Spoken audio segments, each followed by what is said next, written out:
Our Tonelico is a special sort of game series that no doubt left its mark in the Western JRPG market, but not all for the best of reasons. The Tonelico Trilogy consists of 3 games primarily, with the first 2 releasing on the PlayStation 2 and the third on the PlayStation 3. Our Tonelico 1, Melody of Elemia, first released in Japan in January of 2006, shortly after the December 2005 release of Kingdom Hearts 2. Though competition was steep to be releasing among such a giant and successful title, this niche property didn't do too bad for itself. In October 2007, Our Tonelico 2, Melody of Metafalica would be released in Japan. Around this time, JRPGs were seeing something of a decline, but riding on the coattails of the first game's cult status, it went on to find a larger audience than the first, and cement itself as one of the generation's greatest among those who played it. It wouldn't be until 2010 that another Our Tonelico game would come along, only this one refrained from taking on a number in its title, and instead went with Our Tonelico Qoga, Ciel Nosurge. This game would see a mixed reception, as much of the things we'd come to know and love from the first 2 games was abandoned nearly entirely. And though not much of its development history has been documented online, it is the belief of many that the developers' attempt to switch to a full 3D game with full action-oriented combat instead of the turn-based combat of old had proved to be so costly and problematic over the course of development that concessions had to be made, leaving the game feeling somewhat incomplete. This game would mark the end of the trilogy and open the doors for spin-off titles more loosely related, such as that of Ciel Nosurge and Our Nosurge. Both games recently announced to be getting a modern-day enhanced version. Though Qoga was possibly not the strongest end to the series, it was likely the best decision not to continue the mainline games past there, as Gust and co-developer/publisher Banpresto would be split up. Gust in 2011 would become a subsidiary to Koei Tecmo, with Banpresto later being merged with a division of Bandai Namco.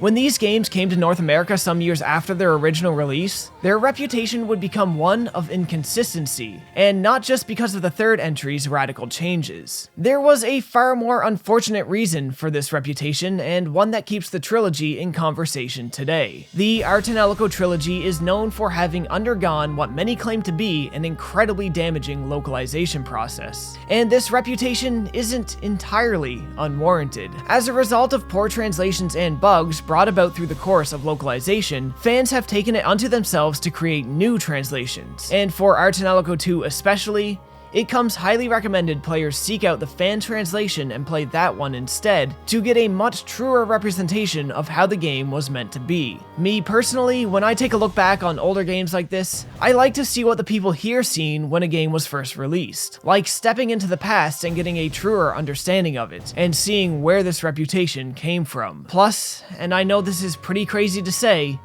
but I just feel more comfortable playing games like this. It's okay, guys. I got this. So in a way, maybe I'm shooting myself in the foot by playing the way I feel most comfortable and from the perspective I'm most interested in. But at least by the end I should have a clear picture of where the truth of the matter lies, and just how destroyed or not these games really are. Over the next however long this video is, we're gonna look at all 3 games in the Our Tonelico Trilogy. Each game in this trilogy stands on its own and tells its own complete story, each centered around a different one of 3 towers spread throughout the world of RCL. The third game, Qoga, does reward players the most for having a history with the other games, but a history with the other games is absolutely not needed for either of them. So we're going to take a look back at the series and see which ones are worth playing today, and which ones you can skip. Or if maybe you should just go at it like I did and play all 3 of them. But since we're covering 3 games today, let's have some fun with it. As we go, I'm going to assign points to these games in various categories. Some categories will be worth more points than others based on how important they are to me as a player. But these won't be ratings exactly. This is an important distinction. 2 games cannot earn the same amount of points in the same category. There won't be any, this story is worth 5 out of 5 points, and the story in the other game is 2. No, these games are getting ranked against each other, and different ranks will be worth different amounts. When ranked on a scale of 5, first place will get 5 points, second will get 3, and third place will get 1. When ranking on a scale of 3, they're gonna earn 3, 2, and 1 points, respectively. Sound simple enough? Good. Then let's get the game going and start our trip into the Our Tonelico Trilogy first by looking at their stories.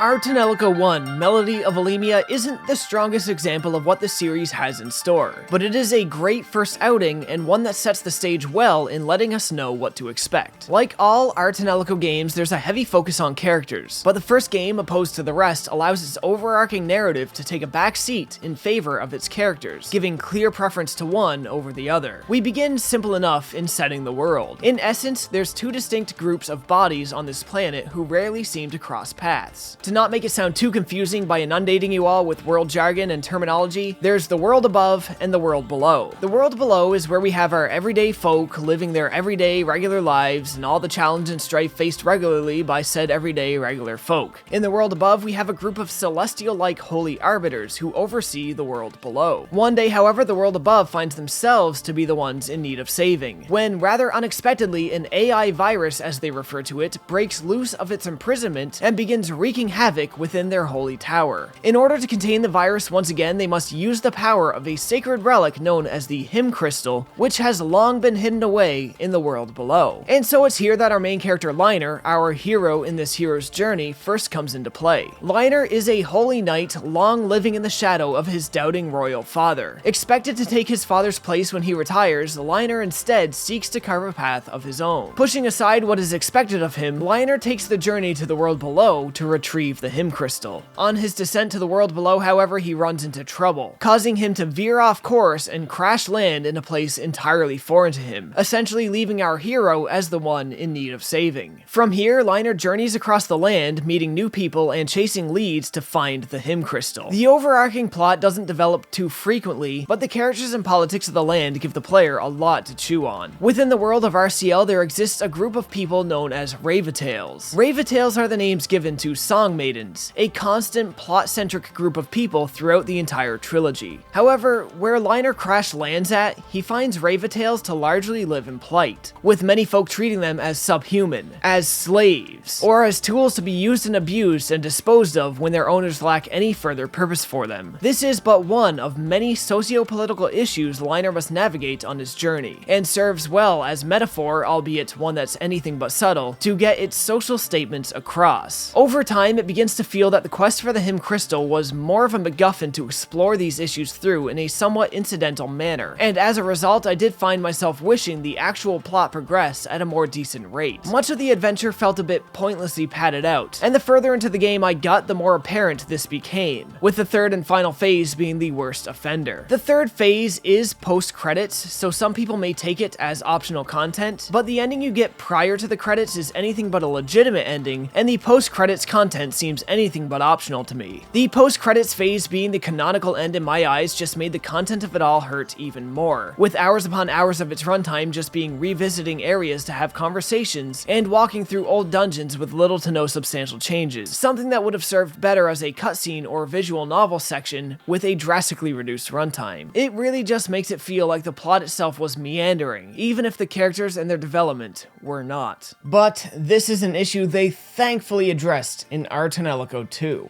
And in addressing this, Gust, or at least the writers of this game specifically, proved beyond a shadow of a doubt in my eyes that they are a force to be reckoned with when it comes to JRPG storytelling. So let's take a look at the story for Our Tonelico 2, Melody of Metafalica. No time is wasted here in letting the players know that this story is going to be far more intricate and deep than the last, in almost every aspect. Through the pre-game video alone, we learn that the people of Metafalce, the region of RCL that surrounds the second of the three towers, after serving their goddess for 400 years, are in the early stages of a revolt against her. A revolt that, if successful, would grant them passage to a seeming paradise land known as Metafalica. Now, you're probably wondering, why is this needed? Why are the people so riled up that this adventure begins where most JRPGs end, with the overthrowing of a god? Well, there's a lot of reasons, but one of the earliest mentioned is population overdrive. Metafalce, the land granted to them by their goddess, is small, overcrowded, and overrun. With not much room left to expand, they're finding that life in Metafalce grows harder each day with every new life born. And unless some plague comes along to thin their population, the problem is only going to get worse. More land is needed. But again, this is one of many reasons circulated among the inhabitants of Metafalce. But to say that there isn't more and that there isn't a mystery to uncover would be false. Metafalce.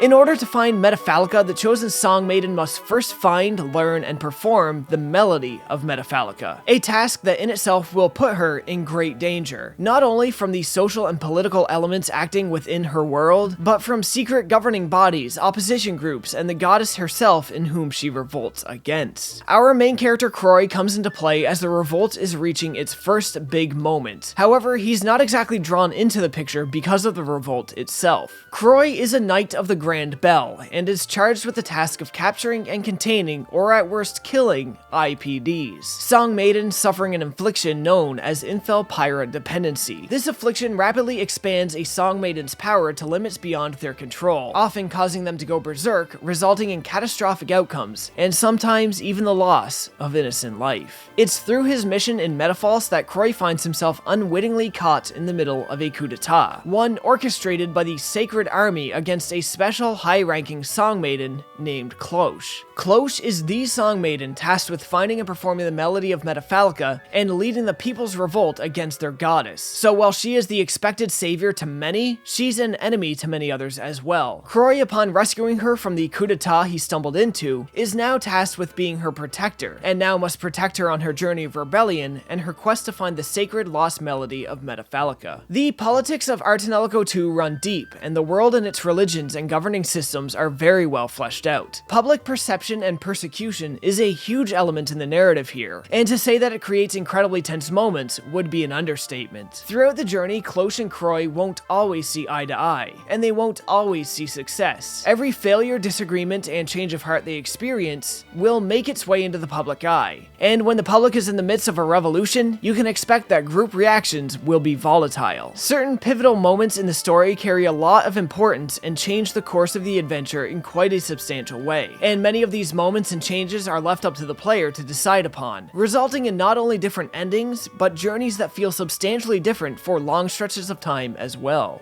The overarching plot here has way more focus than the first entry and ticks along steadily from one huge moment to the next, and in a strange way, it feels like we're arriving at the climax over and over again. In a way, this can get a bit overwhelming, and a need for more dynamic differences in plot intensity from moment to moment was something I felt intermittently, but then every development still felt real and genuine, even if oppressively tense, so it's a hard thing to properly critique. Even so, when so much of the overarching plot is operating at 100% intensity, it can feel like 100% is the new norm. When everything is 100%, eventually it feels like nothing is. In a way, it did make the game feel like it overstayed its welcome, and like every event was ushering in the end of one arc and beginning another, when in actuality, we might have still been in the middle of an arc or even the beginning of one. In the end, I just felt that maybe we needed more relaxing points, or sections of lesser intensity that were tied to the main plot and not the character interactions. We just needed a little more variety to play out the adventure more comfortably. And now comes the moment of truth.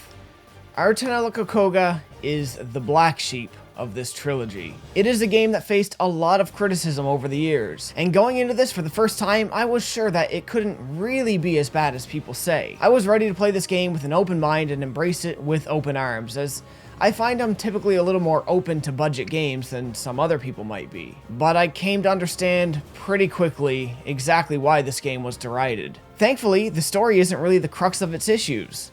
But that's not to say that it really holds a candle to the story of Melody of Metafalica either. So, let's talk about it. Though Qoga's story goes places and gets interesting before the end, it's hard to say its intro was anything more than a letdown. And I think my PS3 knew that I would feel that way too. It tried its damnedest to stop me from playing by taking a near literal century, totally no hyperbole here, just to install the game and load it up. A right side worse experience than my first time putting Elemia in. Just opening the case for that game, I was greeted with a nice handwritten note. And this note's not just here because the previous owner is a nice person, but because Elemia is a nice game and it wants to see me smile. Qoga isn't quite that. Hey. In Qoga, we play as a youthful character named Auto. Auto's journey starts a bit like the one in Arton 2, but does much less to establish its journey as an organic one. For starters, the adventure kind of just happens. And I mean, it really does just happen. Auto, after waking in the morning and getting ready to start his day of work and chores, hears a ruckus occurring just outside his room. He springs into action, heads outside, and finds what looks to be an attack and kidnapping in progress. Next, we get some dialogue that would be labeled as problematic today, and a fight begins. A man's worth isn't only measured by their size, you know. Man! You're calling me a man? Do you need your eyes peeled, cretin? Huh? What makes you think such a beautiful and graceful girl could be a dude, asshole? I call him like I see him. I'm a girl, you little panty waist! Auto fends off the attackers and sees to the wounded. One of the wounded gives Auto a relic that resembles one his father gave him in the past, and requests that he find his son and deliver the relic to him. He also instructs Auto to save and protect the wounded girl, much like how Croy was instructed to save Cloche before. On their way out of town, Auto and Saki, the wounded girl, are approached again, when in a sudden act of defense, Saki turns her attackers into cakes. Stop it. Why are you laughing? Why are you laughing? I didn't tell a joke. Why are you laughing? Stop laughing. This isn't a joke.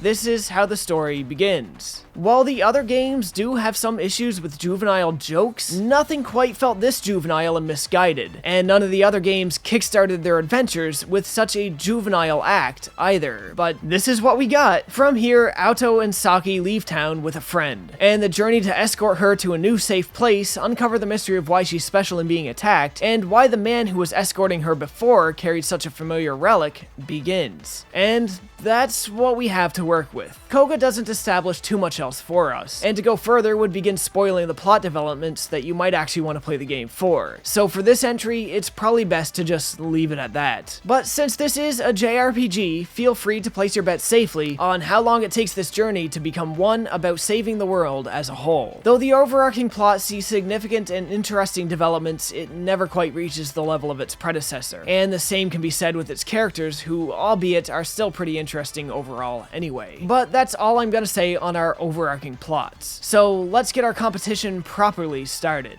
Turning to our chart, let's see how these stack up. For a total of 5 points, here's how I rank the overarching stories. Our Tonelico 2 comes out on top easily with 5 points. Our Tonelico Qoga, while struggling in some regards with its overarching plot early on, edges out the first game for 3 points, with our Tonelico 1 coming in third with 1 point, as it simply doesn't do much to develop at all. All of the Tonelico games put a heavy focus on their characters and the character development, and a good 50% or more of the runtime in each game is spent on visual novel segments that explore these characters on a very deep level. So, because it's such a huge part of the experience in Tonelico, let's talk about the social mechanics now.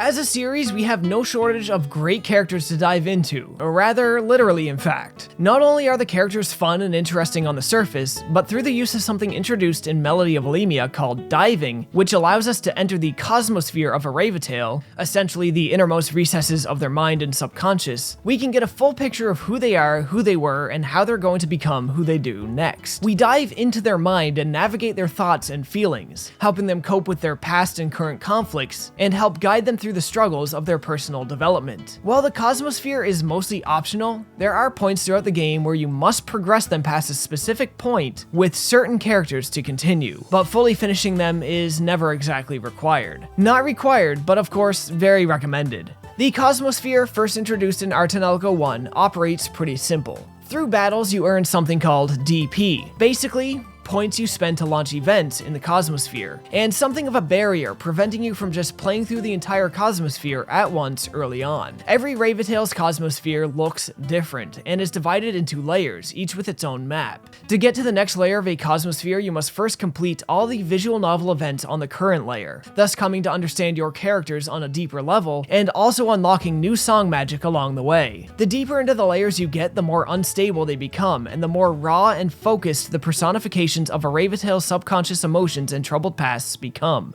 Often the issues you learn about through the Cosmosphere are veiled and told through metaphor or simple deflections from the truth, as these are the Ravitail's coping mechanisms at work. Uncovering exactly what's being told to you is a rich, sometimes heartbreaking and moving experience. Though these trips into the Cosmosphere can be long tangents on your journey, they give us some Class A genre characters. Outside of the Cosmosphere and main story, there are still plenty of optional character interactions. Simply resting at an inn or tent for a night will give you the chance to talk to your other characters about the events of the day. These are much smaller conversations and don't add too much to understanding them on a deeper level, but they are fun little slice of life conversations. When crafting new items, your party will often have conversations as well about what they're crafting and what to call it. These again are fun little slice of life conversations, but if you're looking to craft a lot of new things at once, these conversations can get a bit annoying and slow your progress dramatically. All of these forms of conversation return in Tonelico 2, however, more are added on top of this. In Melody of Metafalica, Ravitails can be leveled up by sending them to hot springs together or alone. Depending on what you add to the water, different stats will increase and different conversations may unlock. Who you send the characters into the hot springs with will also result in new conversations unlocking. Metafalica also adds a new sort of cosmosphere called the Infel Sphere. The Infel Sphere is a special sort of cosmosphere that allows two Ravitails to enter together, this time without the guide of a non-Ravitail character. Trips into the Infel Sphere work nearly identical to the Cosmosphere, only they require their own points separate from DP to progress, and also require the use of a certain NPC character named Soup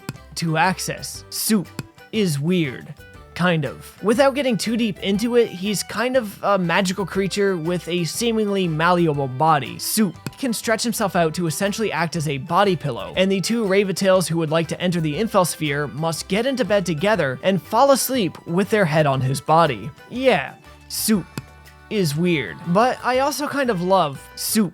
If you love soup so much, why don't you marry Soup? The Infel Sphere is more tied to progressing the overarching plot than the Cosmosphere is, so it does more to fill out the history of the world than it does the characters. Although the characters often undergo significant developments as well, both as individuals and as partners in crime. Tonelico 2 really amps up the amount of optional conversations you can find, and if my math is correct, not counting the Cosmosphere and the Infel Sphere, there's a total of 324 conversations you can find over the course of a normal playthrough. We have 81 for each Ravitail, not 81 altogether, 81 each. That's 81 for Luca, 81 for Cloche, and 81 for Jockly. There's also 81 more joint conversations that can be shared between the characters, which does include the bath time conversations. When we move into Tonelico Qoga, this aspect of the game kind of takes a step down. The bath time stuff is gone and there's no Infel Sphere. Each Ravitail does have a Cosmosphere, and there are still optional conversations to have while resting, and more optional shared conversations to be found usually by talking to NPCs, but overall there's simply not as many. Even the Cosmospheres, which are mostly good and still develop the characters well, have a certain drawback to them compared to the other entries. See, in all the other games, the Cosmospheres are solely dedicated to exploring one character's subconscious in a very deep and exhaustive manner. In Qoga, most characters have alter egos and split personalities, and rather than having them feel like extensions of a character used to understand them more deeply, they just come off as entirely different characters, because ultimately, that's exactly what they are. None of these characters go as deep as the previous two games, but they are, of course, still worth exploring. So, let's see how these social mechanics rank against each other and look at the charts now. For a total of 5 points in the social aspects category, Tonelico 2 once again comes out on top with 5 points. Tonelico 1 comes in next with 3 points. Despite it not having as many social mechanics as Qoga, they are used to a greater effect. Qoga comes in last year with a total of 1 point. Now, before we leave the social stuff behind entirely, let's talk about something a little more difficult. The writing, the characters, and the fan service. Yeah, the fan service. It might seem weird to lump the fan service in with the characters and the writing, but suffice to say the least, the writing and the fan service are rather intimately linked throughout the fan service, throughout the franchise.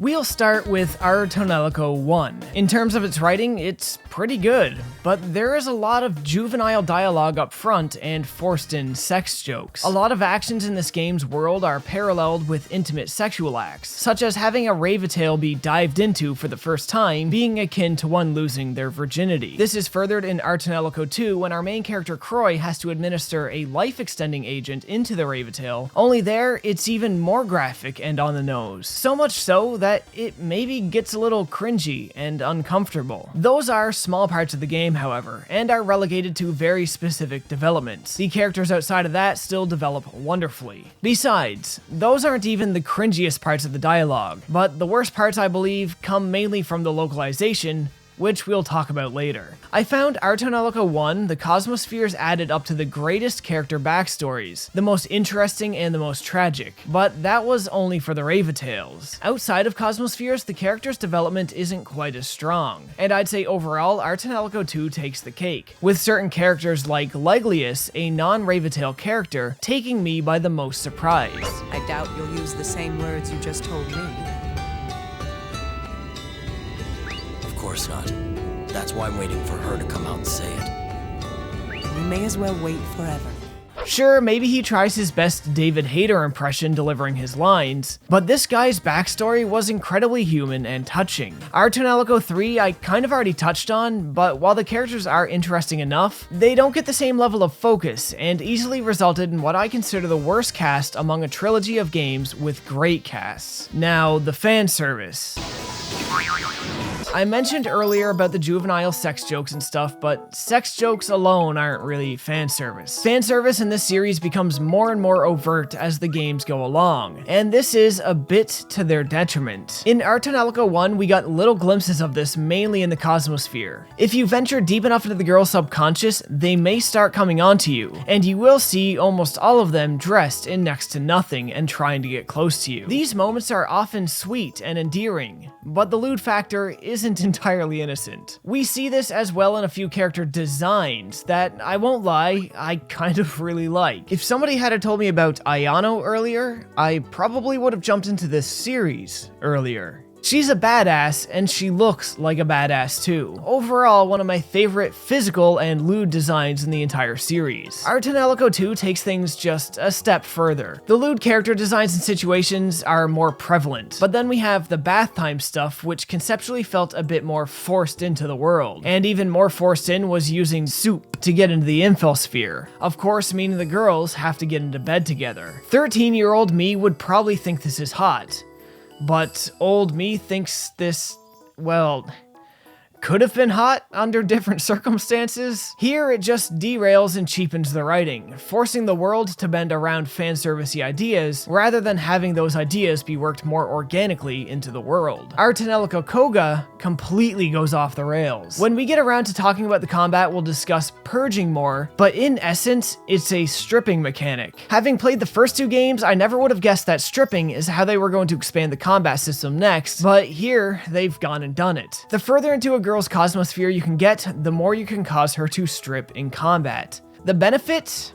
Apparently, the more exposed their skin is, the more they can access their power. A cheap, insufferably lazy excuse to get our characters naked and display their jiggle physics. It feels extra insulting too, knowing just how strong the world and character building was in the series up until this point. It almost feels like spitting in the player's face and telling them that the desire to see boobs outweighs the necessity of a good and believable world. I mean, breasts are great and all, breasts rock, but I'm not about to sell everything from a well-established piece of fiction to get more of them. It's here that I felt the target demographic for this franchise shifted to entirely being just for younger boys, maybe ones who just hit puberty, but, and I know this is gonna hurt to hear, breasts are temporary. The effect of a good world, a good character, and a good story, that leaves a much longer lasting impression than a pair of breasts. And to me, at least, it means a lot more as well. This gradual shift to more fan service in the games was tolerable from our Tonelico 1 to 2, but at 3, they simply went too far with it, and much of the writing became a laughing stock, kind of impossible to take seriously. So let's turn to the charts now, but maybe divide them into two categories. Characters and writing will share a category worth 5 points. Our Tonelico 2 comes out on top again with 5 points. Though the Ravitales I don't feel had as interesting backstories as Arton 1, I found the cast overall developed better, more evenly, and in greater service to the plot. The jokes were a little more overbearing, but not so far that it hampered my experience. Arton 1 is next with 3 points. The best Ravitales in the series, but not the most balanced cast. The jokes up front were very hard to get into, and though they didn't go as far into the lewd territory as Arton 2, their execution felt a little more juvenile, I guess. Our Tonelico Qoga once again in last place with 1 point, where its writing serviced the plot rather than the plot. Furthermore, the Ravitales' split personalities left us not being able to explore them on as quite deep a level. But let's be generous now and make a category just for the quality of fan service in a visual sense, worth a total of 3 points. Our Tonelico Qoga comes out on top, of course, with 3 points. I mean, it has stripping mechanics and jiggle physics, as well as lewd character designs. Our Tonelico 1, I'm gonna put next with 2 points, just because Ayano's probably the hottest character in the series. Our Tonelico 2 coming in with 1 point. The lewd stuff still means a lot to the plot, but not as much. Sure, it's a throwaway category, but we gotta give love to what Qoga does better than the others, somehow, right? Moving on now, let's finally look at some actual gameplay and jump in to the dungeons.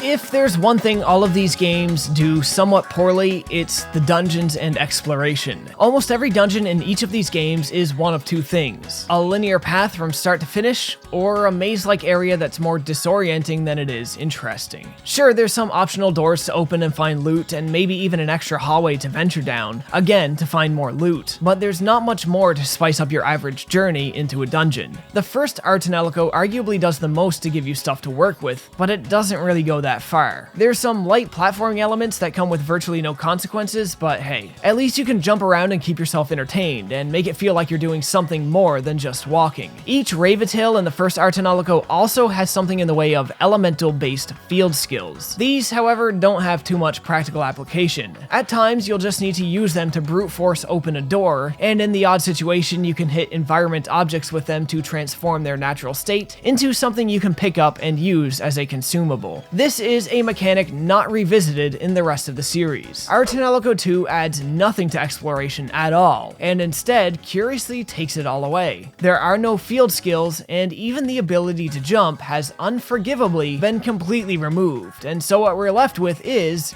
just walking. There are special IPDs in Our Tonelico 2 that you can find and battle that kind of mixes things up a bit and provides some interesting challenges here and there, but that's really just doing more of the same thing you're already doing in combat. Our Tonelico Qoga removes the IPDs, but at least reinstates the jumping mechanics, so things don't feel insanely monotonous. I'd also like to say that in terms of dungeon layout, Qoga does overshadow Metafalica just a bit. Dungeons in general here just feel a little more defined and less repetitive.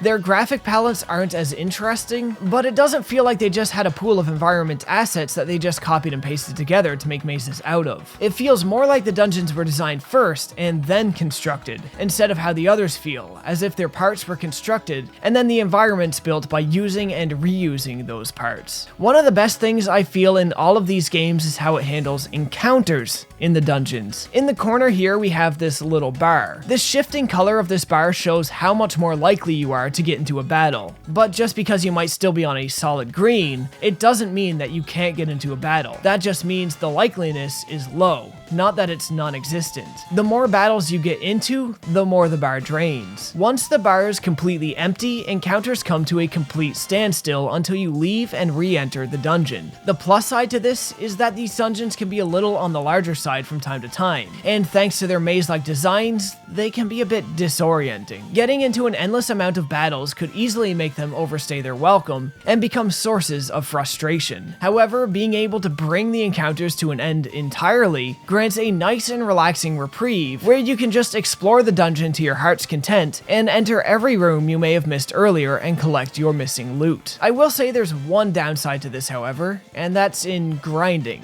Though neither of these games are difficult aside from one weird spike at the start of Qoga's third phase, some folks may want or feel the need to grind, and having to leave a dungeon or backtrack to an entrance to do that is kind of a pointless time killer. I wish they had added an option to reset the encounter bar at save points, but hey, it's an awesome feature nonetheless. So, looking at the charts now, for a total of 5 points, how do these dungeons compare to each other? Well, our Tonelico 1, by virtue of just offering the most to do, comes in first with 5 points. This is followed shockingly by Qoga with 3 points, simply because the dungeons feel better constructed and planned out. Our Tonelico 2 coming in with 1 point. Designs are more akin to Tonelico 1, but offer little to nothing for the player to experiment with. Also, how could you? Taking away our ability to jump like that? Tisk, Gus. I just can't believe it. So it's looking like the winner of this competition is probably pretty clear at this point. But we have managed to shake things up a little bit, right? And who knows, maybe things are about to go south really quickly. Or maybe they're not. Probably not. But now let's get into the meat and bones of the gameplay and take a look at the combat. We'll tackle these in the order they came out, so we're starting of course with our Tonelico 1, Melody of Elemia.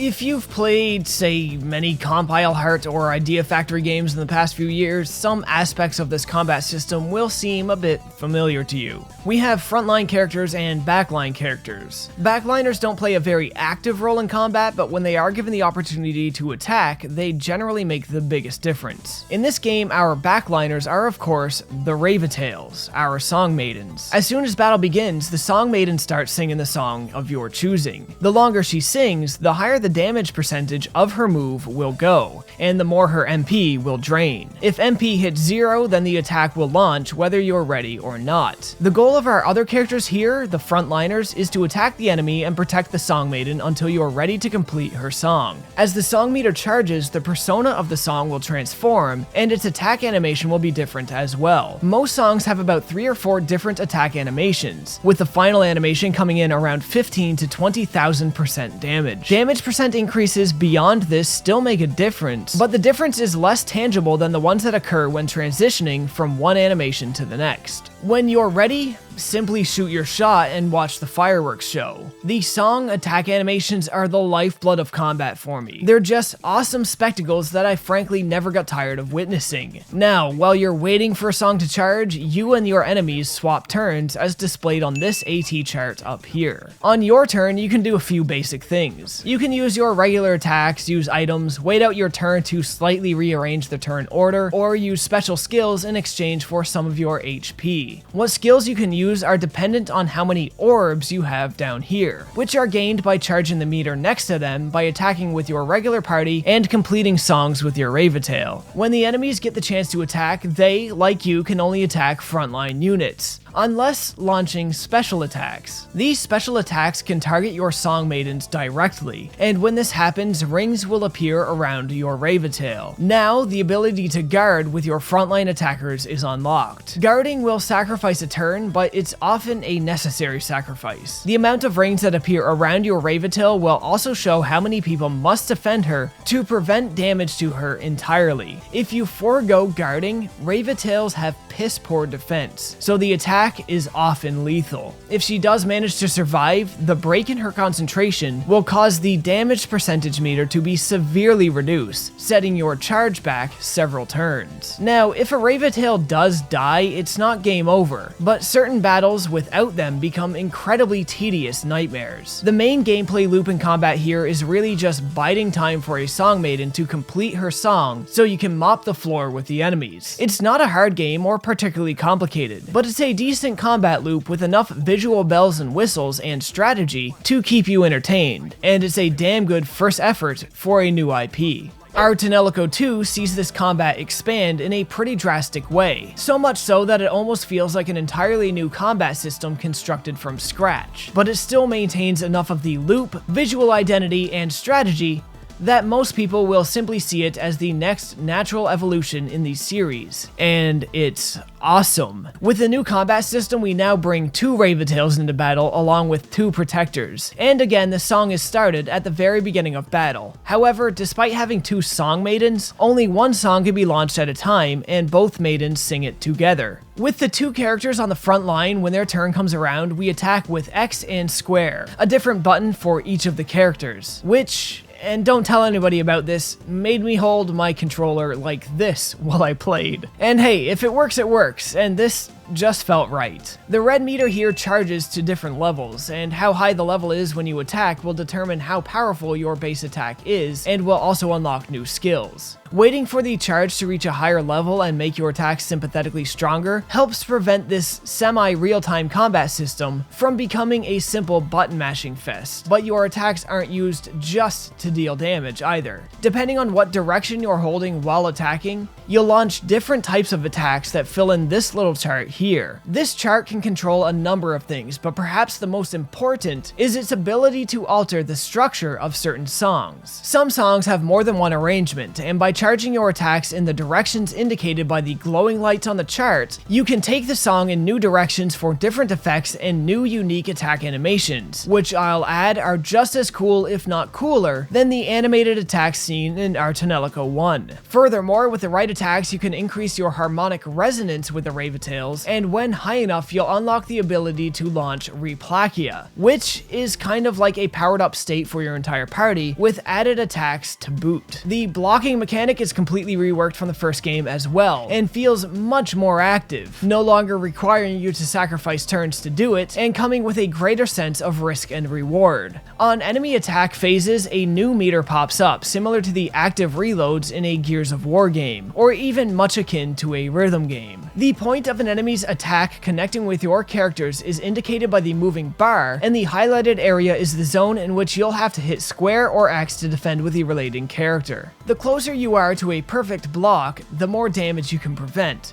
with perfects blocking 100% of incoming damage. Enemy attacks, however, can have multiple strikes and stages, and keeping up with them is not as easy as it seems, especially with all the camera shakes and special effects going on, so getting the hang of this may take a while. Our Tonelico 2 is generally an easy game, but if you're not able to master your blocks, you may find yourself struggling a fair amount, as the enemies certainly aren't weak. The entire combat system feels way more fleshed out and way more interactive. Though it's not exactly real-time as your turns are still divided into phases, it certainly uses enough real-time mechanics to feel like things are constantly active and moving. I've said many times in the past that turn-based combat with real-time mechanics, such as those in Legend of Dragoon, Lost Odyssey, or Paper Mario, really just gets me. And in our Tonelico 2, I found a battle system that scratches an itch I've been longing for a long while. This battle system is legitimately exciting. Our Tonelico Qoga, though, takes the amazing foundation the first 2 games had built upon and more or less throws it in the trash entirely. And what we get in return sadly feels like it was picked out of a trash can as well. But not even a nice trash can. It's not like we went dumpster diving looking for a bite to eat behind some Gordon Ramsay-owned restaurant. No, this is more like dumpster diving behind that Sonic's drive-thru where you know they sell weed out of the pickup window. It's not good. Combat now is entirely action-based and very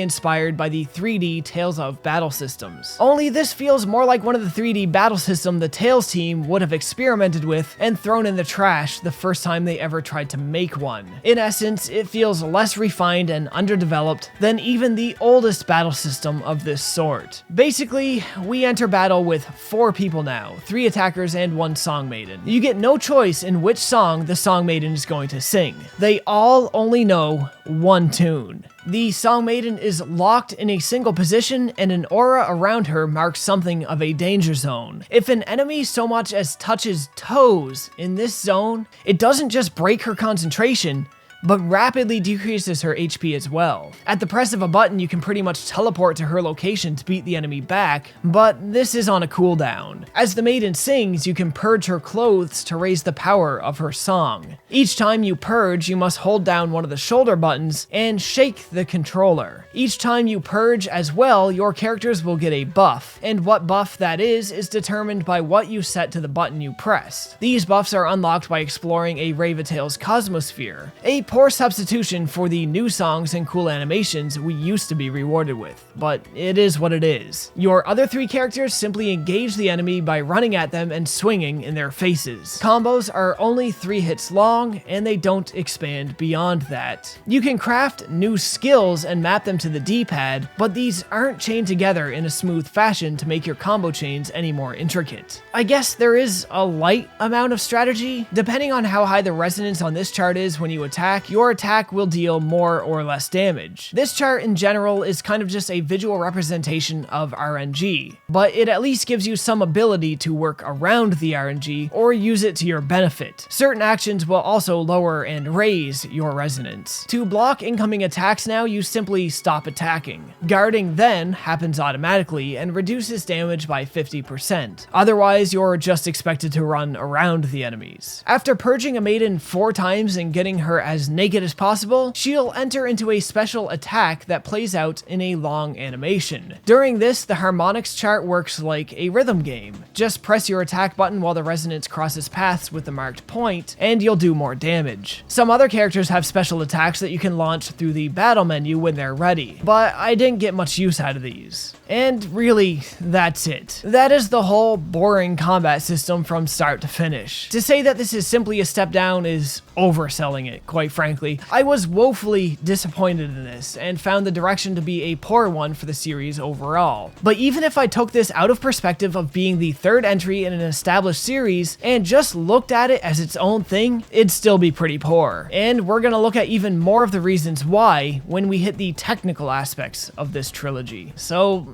let's turn to the charts. For 5 points are Tonelico 2, 3 points are Tonelico 1, with 1 point, although that's kind of giving it too much credit, are Tonelico Qoga. I don't want to elaborate more, it just disappoints me, so let's move on. Combat is probably the most disappointing aspect of our Tonelico Qoga, but it won't be the last one we discuss, so let's turn to the visuals now.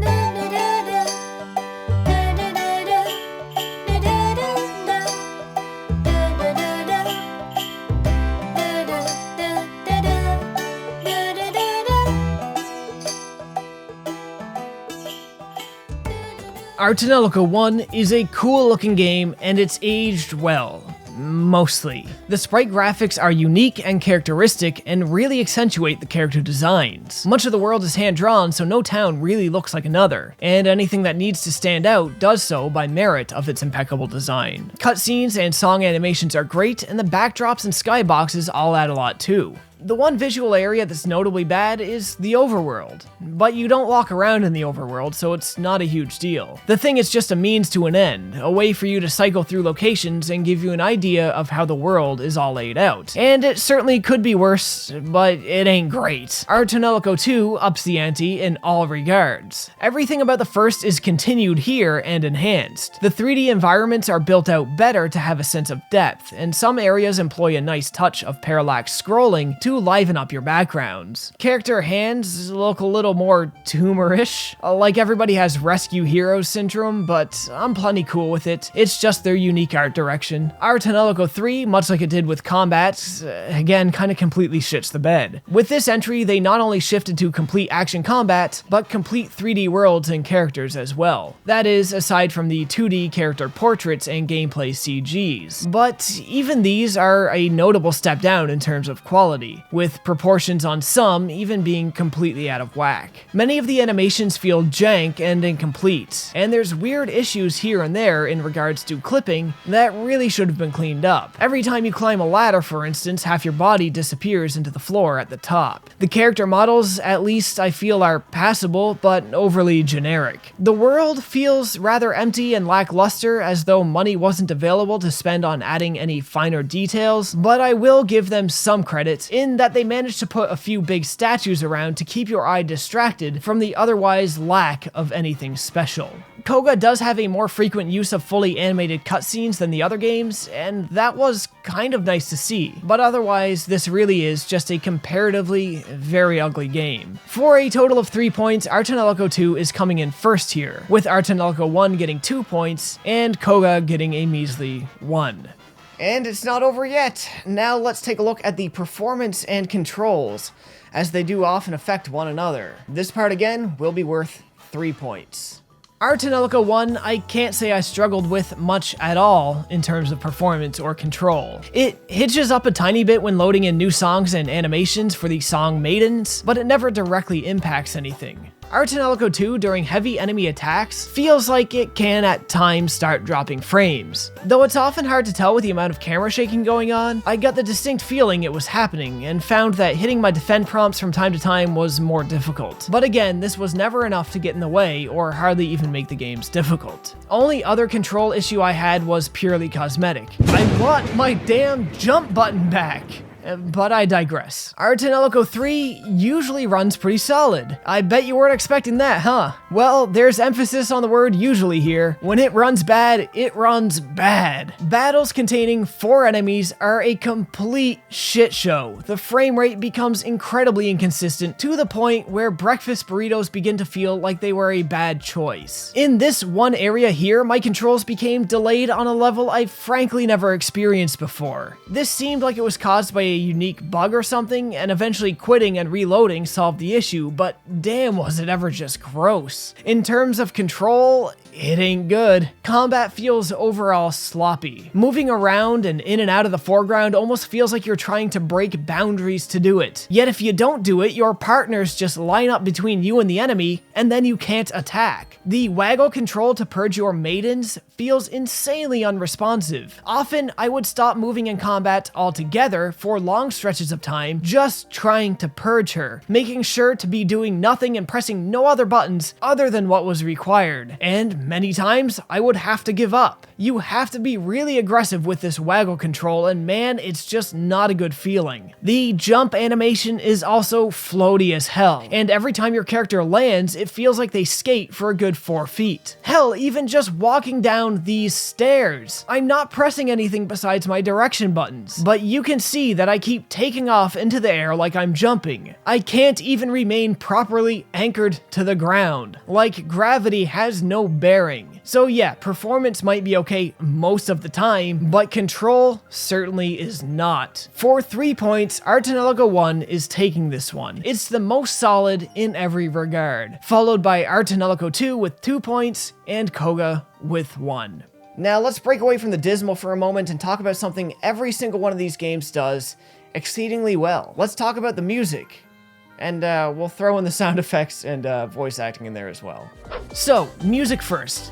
This series is based around music, and it would be terribly ironic if all that music sucked. But it doesn't. Honestly, this trilogy has some of the best undiscovered soundtracks in the genre. The standout songs to me were the ones submitted by Akiko Shikata. If you've ever heard any of her songs before, you'd recognize them here immediately. She has such a distinct and attractive sound that it grabs my ear every time.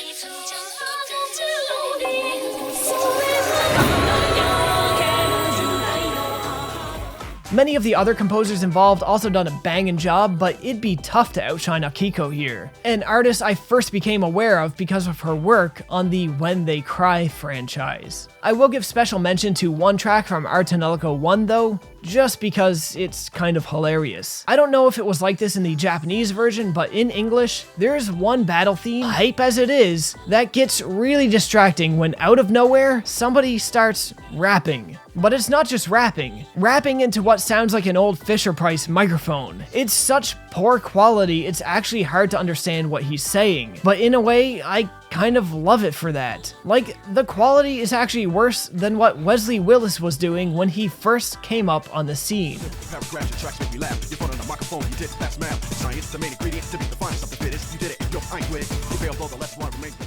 Alright, so maybe the recording quality isn't the worst, it's probably more to do with the mix, but something about this whole thing just really doesn't feel like it works together. I will say the rapper himself though, he's not actually that bad.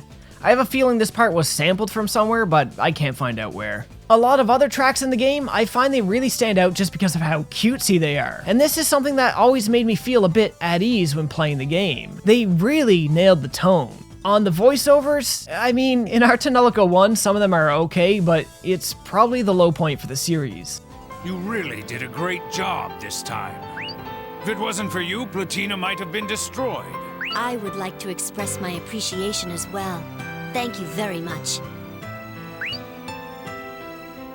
I'm humbled by your kind words. Our Tonelico 2 steps up a bit with the English voice cast, and overall I was happy with it, but it also offers a Japanese voice track, which is, quite frankly, pretty bad. I joined the Grand Bell Knights because I like the ideals of Metafalica. 俺は新緑の大地メタファリカに憧れて大聖堂騎士隊に入隊し I joined the Grand Bell Knights because I like the ideals of Metafalica. It's not that the acting is bad exactly, but the recording quality. It's so heavily compressed, I find it personally unlistenable. Even if the performances are better, I simply couldn't take it at this quality. Our Tonelico 3 is a bit of a step down in the voice cast, but overall, not bad. In terms of sound, I mean, the sounds sound like sounds that sound soundfully to my ears, so I guess it's alright. AKA, there's nothing really noteworthy. Give me more jolt! Simply because I love the music so much, I'm gonna say that this whole category is worth 5 points. So, for music, sound effects, and voiceovers, the ranking will be our Tonelico 2 with 5 points. It is the best overall once again. Because our Tonelico 1's voiceovers were frankly just not that great, I'm gonna put Qoga in second place here with 3 points. Our Tonelico 1, despite its incredible OST, is going to come in with just 1 point. Actually, you know what? I don't really feel good about that at all. Our Tonelico 1's better soundtrack definitely outweighs our Tonelico Qoga's better voice acting, so do a quick switcheroo here, and let's move on. Now for the big one. There is something that keeps this trilogy alive in conversation years after it's released, even among people who have never played the series. The localization. These games are regarded as having absolutely horrible localizations, and in some people's eyes, this has done irreparable damage to the company that brought them over, to NIS America. So let's jump in now and see if these localizations were really all they're made out to be.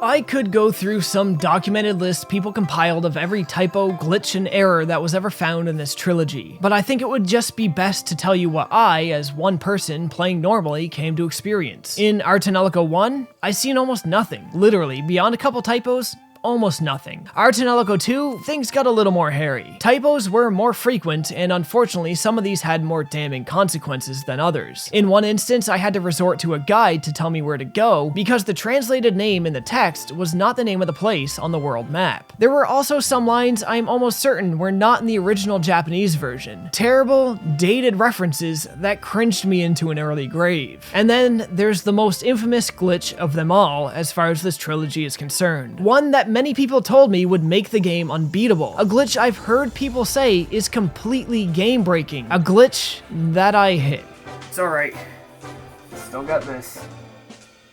There is a boss, late game, that if you can't beat them in 3 turns or less, it crashes your game. You need to hard reset your PlayStation 2 and reload and try again. Apparently, many people cannot beat this boss in that limitation. Apparently, I guess, since this game is kind of friggin' easy, many people just kinda suck at video games. I hit this glitch. I had my game freeze. Realizing where I was, I reloaded and formed a new strategy to beat the boss as quick as possible. And I done it. This game-breaking glitch that I've been warned about to no end halted my progress for a total of 10 minutes. I can take shits longer than that. For the amount people bitched about this and played it up, I was expecting something that's, you know, actually game-breaking, but no, this was it. Now, this boss can be challenged again and again as you see fit, and this glitch may have messed that up, but to say that the game is actually broken, like it's unbeatable or something, is insane. This reputation, I feel, is more drummed up by people who never played the game and just want to wave their anti-bad localization flag around. And sure, the glitch shouldn't be there, but I was shocked at just how much of a mountain had been made out of this molehill. Had I played in Japanese and suffered with the terrible quality of the voice clips, I may have had more issues, as allegedly half the Japanese voice lines were cut out to make space on disc for the English cast. But alas, I didn't. I played in English, where the quality of the recordings is actually listenable. Otherwise, my trip into Tonelico 2 was alright. Tonelico 3 had about as many typos as the first game, but with some of the same effects the typos had in the second, where inconsistently translated names will send you off on wild goose chases. Though I did hit a couple unique instances of text going outside of the text boxes. There were no down with the sickness moments or anything like that, but I guess this makes up for it with the story of the gay overlord. Oh yeah, of course. The hero and the gay overlord. The Overlord's not gay! That's so rude to gay people. I just found that clip funny and had to include it in here somewhere. Again, the Japanese voice lines run into more issues than the English, but they're pretty isolated to a single level in a single cosmosphere, where the localizers allegedly added a new text box for an English line, which apparently caused all the Japanese voice clips in that scene to be one dialogue box out of sync. But again, this isn't anything I personally experienced, having played the game in English. Another issue that shouldn't have been missed prior to release? Of course, but another one I feel just doesn't justify a near 15-year legacy of these games mostly being known for their localization errors. They are so much more than that. So for a total of 5 points, in terms of localization, Tonelico 1 is coming in first, with Qoga right behind it with 3 points, and Tonelico 2 taking a rare L with only 1 point. So that's about the last thing I really wanted to look at here. Now let's see how our competitors fared against each other and get to the scores,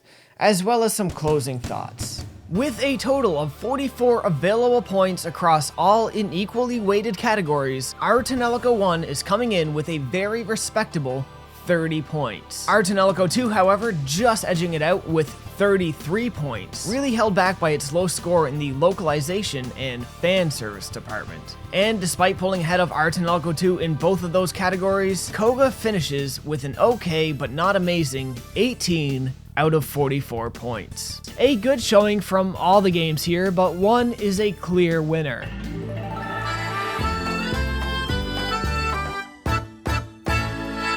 Tonelico 2 is a game for the ages and the crowning jewel in the Tonelico Trilogy. In a way, from its incredible world to its deep characters and moving character development, the outright fitting and memorable music that just captures the mood of the game perfectly, to the sprite graphics and semi-real-time combat, it actually feels like this game was made with specifically me in mind. And I'm happy that even despite some issues, I got to play it all these years later. If you only have the time to play one game in this trilogy, make it this one. If you have time to play another, play the first. And if you absolutely need closure, you could do worse than playing Qoga, but then you could also just not have that closure and play a better game instead. Each game stands on its own, but Qoga rewards the players the most for having played the other games first. So if you are gonna play Qoga, I feel like no matter how you go about it, that should be the last one on your list. And that's all I'm gonna say on the Tonelico Trilogy, ladies and gentlemen. If you guys like the video, you know the deal. Like, comment, subscribe, share the video if you can.